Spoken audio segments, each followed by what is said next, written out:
We are dealing with a summer scorcher.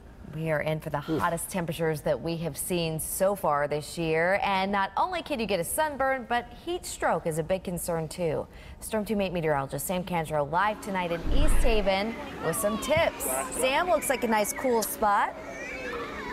Absolutely, yeah, it is. And right near the beach, of course, is so great, too. Now, in more cases than not, using common sense will help get you away from heat stroke. We're talking about doing things like staying hydrated, staying cool, which a lot of these kids behind me are doing. The problem is kids don't have the same instinct that we do. So we've got 8 tips for you that you need to know before you let your kids outside in such hot weather like this.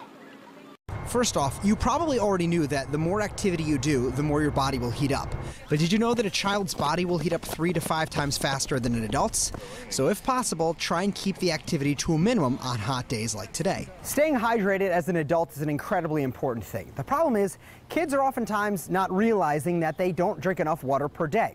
For every single pound that your child weighs, they need to be drinking an entire ounce worth of water, which means that the average 3 to 4-year-old child needs to be drinking an entire liter or something this large every single day. If they're sweating, they need to drink even more.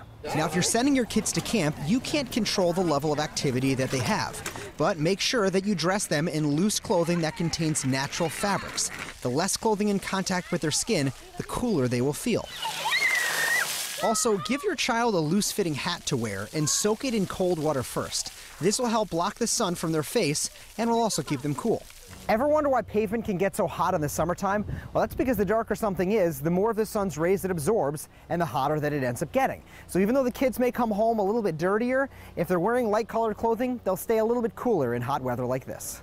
Watch your kids for sweating. Sweat is your body's way of keeping you cool, and if your child stops sweating, severe dehydration is kicking in. Now also pay close attention to how your little one acts. If they're acting stranger than normal, are more emotional, maybe sluggish, or their skin tone changes, get them to slowly drink water and bring them inside if possible.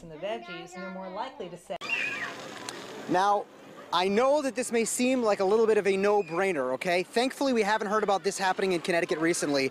On days like today, you should not, it is illegal to leave your kids or pets inside of a vehicle, even if it's on, even if the air conditioning is running, it's just not safe to do so.